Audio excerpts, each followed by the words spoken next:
Hi guys, I'm here with another video on my doll stories Kirya doll. Her first video was her box opening, so this video will be a review video of her. Those of you who saw her box opening video know that I've had her for 2 days now, and in these 2 days, me stating that I have not yet put this doll down or left her alone will be an understatement. My daughter has already said that she's taken her place, but that's not true. But to get started with her review, she's wearing a Corito Kids dress and a homemade beanie and scarf. And the purpose of her wearing the beanie right now is because I'm waiting on her wig to arrive from the eBay seller that I purchased her from. I stated in the first video that I purchased her from an eBay seller, so she was a used doll, but she's in very, very good condition. So to begin her review, I will remove her beanie, which I think I did a very good job on, but that's another video.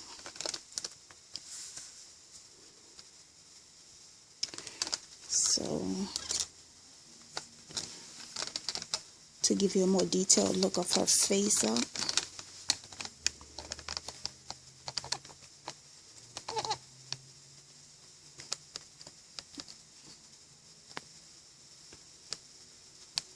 trying to focus on her face.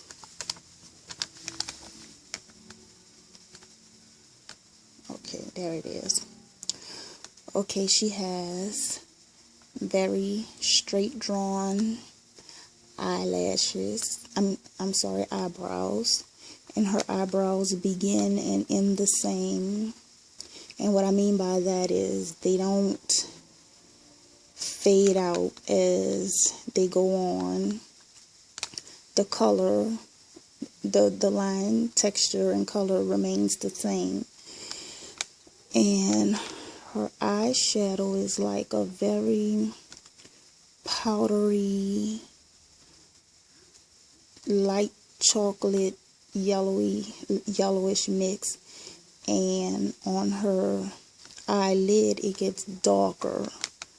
The eyeshadow gets a little darker.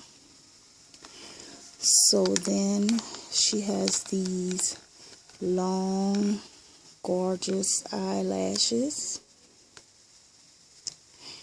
and she has her drawn on almost like a pencil color drawn on eyelashes at the bottom, with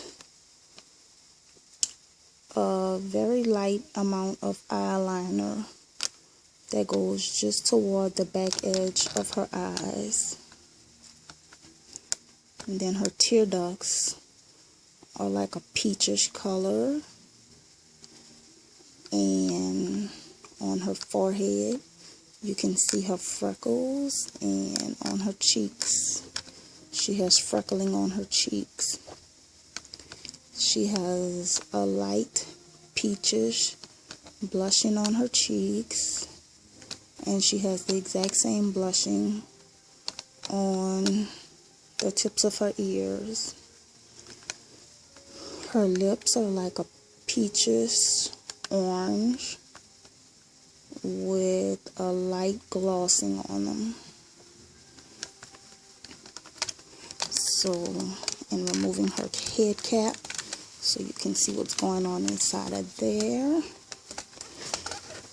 And bear with me while I remove it, because it's still a little of a challenge.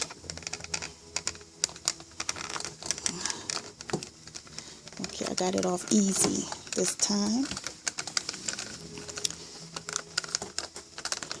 So to show you what's going on inside of her head cap, she has her hook actually attaches to her strings, and down here you can see her strings coming through her neck. So her hook which attaches her head cap to her head, is attached to these strings. And then you can see the putty, which secures her eyes. And then she has the grooves here, here, and a larger one. If I can get to it at the back, she has a larger groove.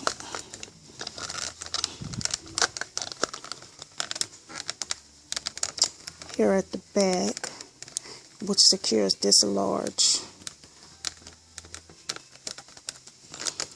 notch here.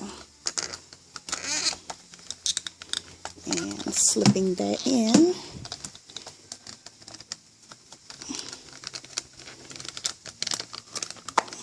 that locks her head cap back on.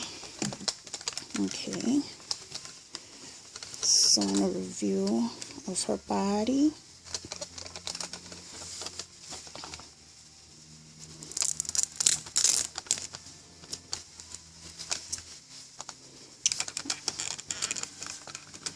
she has very distinctive cut shoulder blades with a back groove going down here. And I forgot to show you her neck movement, sorry.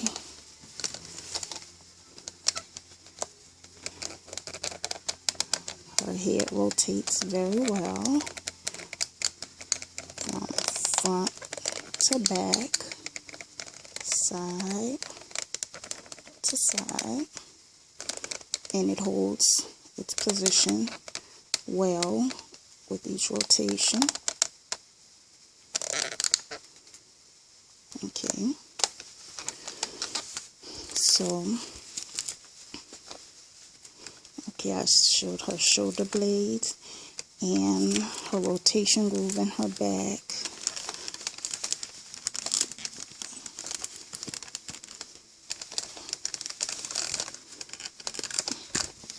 Which allows her to rotate front and back.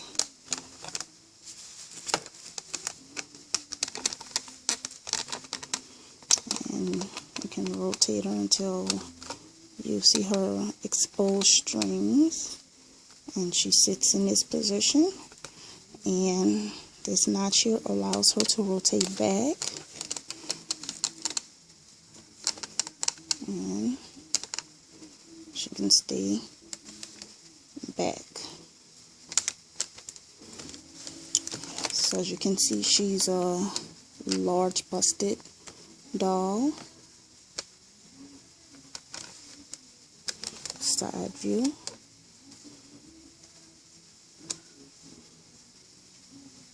I can focus it good. Okay, that's the side view. And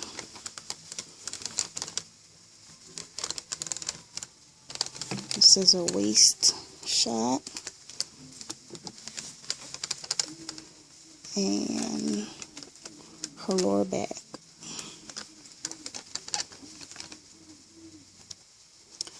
So for her arms, she has very good arm and shoulder rotation.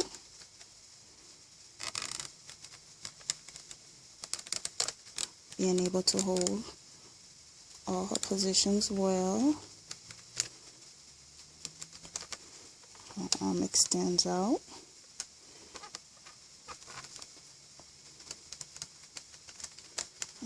And this will be her elbow joint here.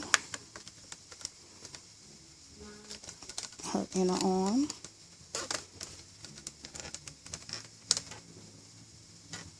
Which extends back and back in. And this is her wrist. And her wrist exposes her metal hook. I can get to it. Okay. Her metal hook on the inside of her wrist. which I'm pretty sure if I want to change out her hands, I can. And she has, if you can see,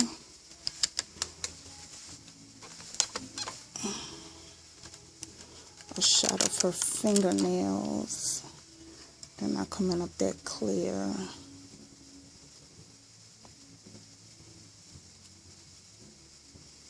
But she has well-carved fingernails. Okay, so for her legs,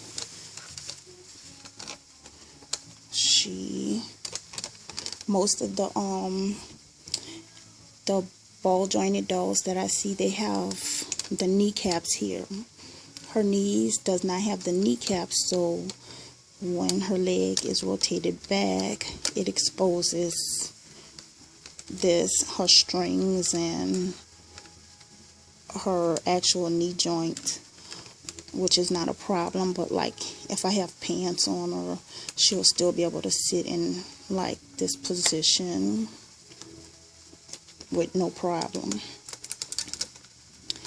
As far as her foot and ankle joints, this is her ankle, and her foot also has a string that attaches it. So she doesn't have a hook in her feet. They're attached with string. You can see her toenails a little better than you can see her fingernails. But her feet are attached with string. So in order for me to change her feet, she would probably have to be restrung. So I'm going to get her standing for you. So before I show you her standing, show her to you standing, I'm going to give you her description. And she's the Dollstories Kirya doll. She's production number 208. She has the elf ears, and her color is peach petal.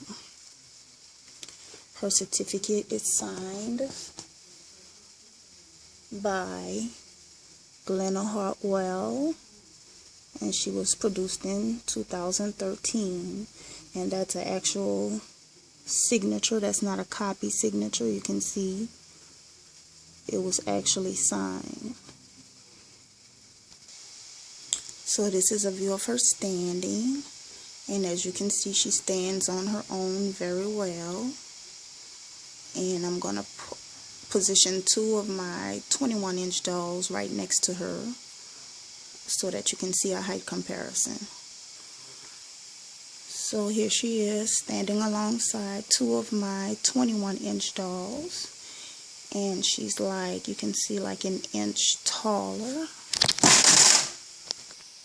So Lulu just fell. She didn't want to stand a minute ago, but she's standing alongside two of my Corrido Kid dolls, and this is actually the dolls that she's borrowing the dress from.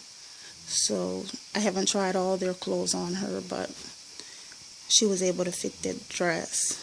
And you can see she's slightly taller if I angle the camera right under them. And the tape measure from foot to head is right at 20.